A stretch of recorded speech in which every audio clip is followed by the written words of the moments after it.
तो दोस्तों आज ये है आखिरी वीडियो जो यूपीपी की है, क्योंकि आज ही से आपका एग्जाम शुरू है 23 तारीख से। तो ये वीडियो लास्ट वीडियो है, ये यूपीपी का अंतिम डोज है दोस्तों। ये वीडियो है हमारी वाक्यांश के लिए एक शब्द की। और ये आगे मतलब यूपी के जितने भी एग्जाम्स होंगे, हिंदी जिसमें आएगी उनके लिए इंपॉर्टेंट होगा, वो चाहे पीसीएस हो चाहे जैसा भी एग्जाम हो। ये ऐसे वाक्यांश के लिए एक शब्द हैं जो एकदम मैंने छांट के रखे हैं, और इनसे मतलब आने की उम्मीद बहुत ज्यादा रहेगी। तो इस वीडियो को देखकर जरूर जाएं। और जो लास्ट की 4-5 वीडियोस पड़ी हुई हैं, जो 4-5 पार्ट पड़े हों, उनको भी देखकर जरूर जाएं, क्योंकि उनमें से आपका यूपी स्पेशल का पोर्शन अच्छा खासा आ सकता है। ठीक है, तो शुरू करते हैं। पहला है हमारा दिशा संबंधी। ठीक है, तो दिशा संबंधी जो होते हैं, देखो दिशा संबंधी मतलब कि दक्षिण से पूर्व के बीच। ठीक है, जैसे दक्षिण और पूर्व के बीच, जैसे यहाँ पे लिखा हुआ है दक्षिण और पूर्व के बीच की दिशा, इसको क्या कहेंगे? ठीक है, तो आग्नेय जो होता है इसको बोलते हैं दक्षिण और पूर्व के बीच की दिशा। ठीक है, मैं कलर चेंज कर लेता हूँ। हाँ, तो जो दक्षिण से और पूर्व के बीच की दिशा होती है उसको हम आग्नेय कहते हैं। ठीक है, आग्नेय। और अगला जो है हमारा वन वर्ड की उत्तर और पूर्व के बीच की दिशा। देखो ये क्वेश्चन आते हैं, ठीक है, मैंने ऐसे फर्जी नहीं रखा हुआ, ये आते हैं। उत्तर और पूर्व के बीच की दिशा जो होती है वो ईशान होती है। ठीक है, ईशान दिशा जो होती है वो उत्तर और पूर्व के बीच की। उत्तर और पश्चिम के बीच की दिशा जो होती है भाई, वो होती है वायव्य। ठीक है, वायव्य जो होती है वो उत्तर और पश्चिम के बीच की दिशा होती है। ठीक है, ये वन वर्ड में ही आता है भाई। दक्षिण और पश्चिम के बीच की दिशा। ठीक है, दक्षिण और पश्चिम के बीच की दिशा दिशा नेत्रव्य। ठीक है, नेत्रव्य। ठीक है, ये याद कर लेना, ये चारों दिशा संबंधी इंपॉर्टेंट है। अगला जो है हमारा वो आग संबंधी है। ठीक है, आग से संबंधित जितनी भी मतलब वर्ड है, ये वन वर्ड है, ये तीन ही है हमारे वाक्यांश के लिए एक शब्द। तो देखो पेट में लगने वाली आग, जैसे ना कि पेट में आग लग रही है, तो उसको जठरानल बोलते हैं या फिर जठराग्नि। जठरानल या फिर जठराग्नि। ठीक है, समुद्र में लगने वाली आग, ठीक है, बड़वानल। ठीक है, बड़वानल या बड़वाग्नि। बड़वानल या फिर बड़वाग्नि। और जंगल में लगने वाली आग, जंगल में लगने वाली आग दावानल। ठीक है, दावानल या दावाग्नि। ठीक है, तो ये तीनों हो गई क्लियर आपको। अगला चलते हैं इच्छा संबंधी। ठीक है, तो इच्छा संबंधी देखो दोस्तों 20 हैं जो मैंने छांट के रखी हुई हैं, अच्छी हैं। ठीक है, आपको पढ़ने की इनकी बिल्कुल सख्त जरूरत है। तो जीने की इच्छा होती है जिजीविषा। ठीक है, जीने की इच्छा जिजीविषा। और जीने की इच्छा रखने वाला उसको क्या कहते हैं? उसे उसे कहते हैं जिजीविषु। ठीक है, जिजीविषु। पीने की इच्छा पिपाशा। ठीक है, ये तो मतलब बहुत कॉमन सा है, इसको आप लगा ही लोगे। फिर पीने की इच्छा रखने वाला पिपासु होता है। ठीक है, पिपासु। और जीतने की इच्छा जिगीषा। ठीक है, जिगीषा। और जीतने की इच्छा रखने वाला जिगीषु। देखो ये सारे सारे बहुत वो हैं, मतलब क्या बोलते हैं इसको, आपको मतलब क्या हो जाए, कंफ्यूजिंग हो जाएगा। ठीक है, इसलिए ध्यान से देखना। किसी वस्तु को प्राप्त करने की तीव्र इच्छा। ठीक है, किसी वस्तु को प्राप्त करने की तीव्र इच्छा क्या होगी? अभीप्सा होगी। ठीक है, कि मुझे उस किताब के लिए उस किताब की अभीप्सा है। ठीक है, तीव्र इच्छा होगी किसी किसी वस्तु को प्राप्त करने की। कार्य करने की इच्छा, कार्य करने की इच्छा चिकीर्षा। ठीक है, कार्य करने की इच्छा चिकीर्षा दोस्तों। अगला है हमारा कार्य करने की इच्छा रखने वाला व्यक्ति, तो ये हो गया चिकीर्षु। ठीक है, चिकीर्षु। तैर कर पार करने की इच्छा तितीर्षा। तितीर्षा। ठीक है, खाने की इच्छा बुभुक्षा। ठीक है, बुभुक्षा। खाने की इच्छा रखने वाला बुभुक्षु। बुभुक्षा और बुभुक्षु, इनको याद रखना। बुभुक्षा मतलब खाने की इच्छा, और खाने की इच्छा रखने वाला बुभुक्षु।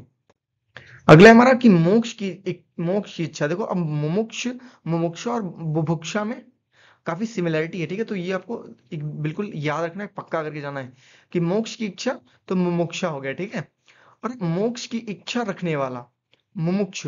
मुमुक्ष। ठीक है, मरने की इच्छा मुमूर्षा। ठीक है, मुमूर्षा मीन्स मरने की इच्छा, और मरने की इच्छा रखने वाला मुमूर्ष हो गया। ठीक है, मुमूर्ष। अगला है हमारा कि युद्ध की इच्छा। ठीक है, युद्ध की इच्छा युयुत्सा। युयुत्सा। युद्ध की इच्छा रखने वाला युयुत्स। युयुत्स। ठीक है, जानने की इच्छा जिज्ञासा। ठीक है, जानने की इच्छा जिज्ञासा, और जानने की इच्छा रखने वाला जिज्ञासु। ठीक है दोस्तों, जिज्ञासु। एक दो बार इसको रिपीट करेंगे तो आपको बिल्कुल ये तैयार हो जाएगा। अगला है अन्य महत्वपूर्ण। ठीक है, अब इच्छा के संबंधित खत्म हो गए, वो इच्छा के जितने थे वही इंपॉर्टेंट थे।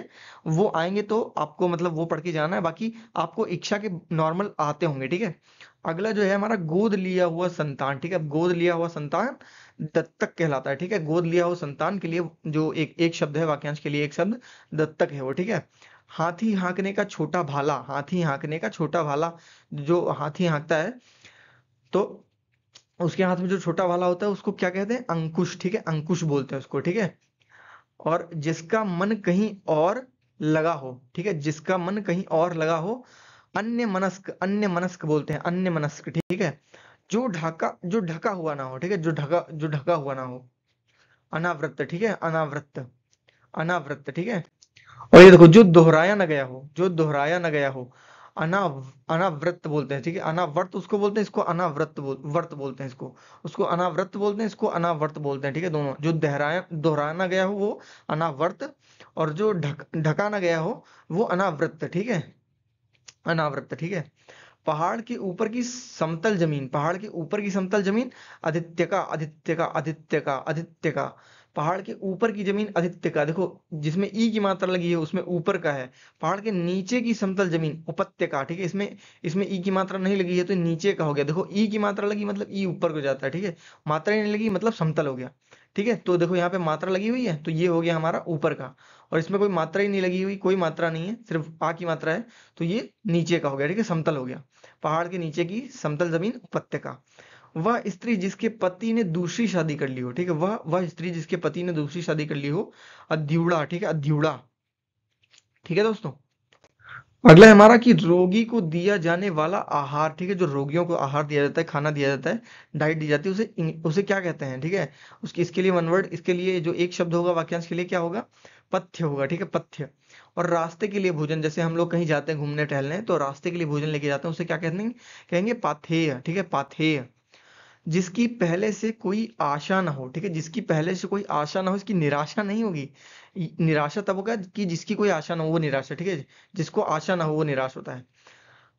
जिसकी पहले से कोई आशा ना हो वो अप्रत्याशित हो जाता है, अप्रत्याशित इसके लिए एक शब्द हो जाएगा। औषधि का जानकार, ठीक है, औषधि का जानकार डॉक्टर मत लगाते ना, यहाँ भेषज होगा, भेषज, ठीक है, भेषज।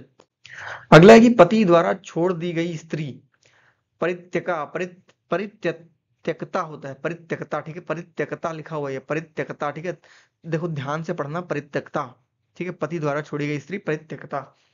और अपने पुरुष से प्रेम करने वाली स्त्री स्वकीया, स्वकीया, अब देखो ये दोनों कंफ्यूजिंग है, स्वकीया और परकीया। पर पुरुष से प्रेम करने वाली मतलब दूसरे पुरुष से प्रेम प्रेम करने वाली परकीया, ठीक है, पर पुरुष से प्रेम करने वाली स्त्री परकीया, अपने पुरुष से प्रेम करने वाली स्त्री स्वकीया, ठीक है, तो दोनों क्लियर हो गए। अगला है हमारा जो भूख से व्याकुल ना हो, ठीक है, जो भूख से व्याकुल हो, जो भूख से व्याकुल हो, सॉरी, जो भूख से व्याकुल हो वो क्षुधातु, ठीक है, क्षुधातु। अगला है हमारा कि भौं के बीच की स्थान, जो हमारी भौहें होती हैं, आईब्रोज होती हैं, उसके बीच के जो स्थान होता है उसको क्या कहते हैं, त्रिकुटी, ठीक है, त्रिकुटी, भौं के बीच का स्थान त्रिकुटी। रंगमंच पर पर्दे के पीछे का स्थान नेपथ्य, ठीक है दोस्तों, नेपथ्य। विवाहिता पत्नी से उत्पन्न संतान, विवाहिता पत्नी से उत्पन्न संतान औरस बोलते हैं, ठीक है, औरस।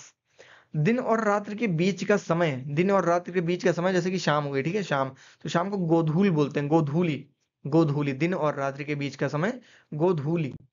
अगला अगला जो है हमारा दोस्तों वाक्यांश के लिए एक शब्द, वो है दूसरे के खाने में बची हुई वस्तु, दूसरे के खाने में बची हुई वस्तु उच्छिष्ट होगी, उच्छिष्ट, ठीक है, इसके लिए एक शब्द होगा उच्छिष्ट। सिर से पैर तक, सिर से पैर तक लोगों को ये याद होगा, ये बहुत ही ईजी है, अपाद मस्तक, ठीक है, अपाद मस्तक, सिर से पैर तक अपाद मस्तक। जिसकी भुजाएं घुटनों तक लंबी हों, जिसकी भुजाएं घुटनों तक लंबी हों, अजानु बाहु, ठीक है, जिसके हाथ घुटनों तक पहुंचते हों उसको क्या कहते हैं, अजान बाहु, अजानु बाहु। वह पर्वत जहां से सूर्य और चंद्रमा उदित माने जाते हैं, वह पर्वत जहां से सूर्य और चंद्रमा उदित माने जाते हैं उदयाचल बोलते हैं, उदयाचल, ठीक है दोस्तों। और ये आखिरी आखिरी है हमारा, सांसारिक वस्तुओं को प्राप्त करने की इच्छा, सांसारिक वस्तुओं को प्राप्त करने की इच्छा ऐषणा, ठीक है भाई, ऐषणा। तो ये हमारे कुछ हो गए करीब करीब ये 60 वन वर्ड हो गए, तो वाक्यांश के लिए एक शब्द, ये आपको याद रखने हैं और ये आ सकते हैं। अगर आपको पीडीएफ चाहिए तो डिस्क्रिप्शन में दिए गए टेलीग्राम चैनल पे आप जाइए, वहां से आपको वो पीडीएफ मिल जाएगी। वीडियो को लाइक करिएगा, शेयर करिएगा, सब्सक्राइब कर लीजिएगा, ठीक है। और इस मतलब चैनल पे आपको एनालिसिस देखने को मिलेगी हर एक पेपर की, ठीक है। जो जो पेपर मुझे प्राप्त होते जाएंगे आप लोग कमेंट सेक्शन में आप अपने सॉरी मेरे टेलीग्राम पे आप पोस्ट कर सकते हैं, आप मेरे दिए गए नंबर पे जो है आप व्हाट्सएप कर सकते हैं, या आप मुझे मेल कर सकते हैं, जो मेल दी गई है आप अपना पेपर जो है मुझे सेंड करिए, एनालिसिस करके हम आपको बताएंगे, ठीक है। बहुत बहुत धन्यवाद हमारी वीडियो को देखने के लिए, और आपके एग्जाम के लिए आपको को बहुत बहुत बेस्ट ऑफ लक, बहुत बहुत शुभकामनाएं। ठीक है भाई, सभी का सिलेक्शन हो जाए जो भी मेहनत कर रहे हैं भाई। ठीक है, तो धन्यवाद।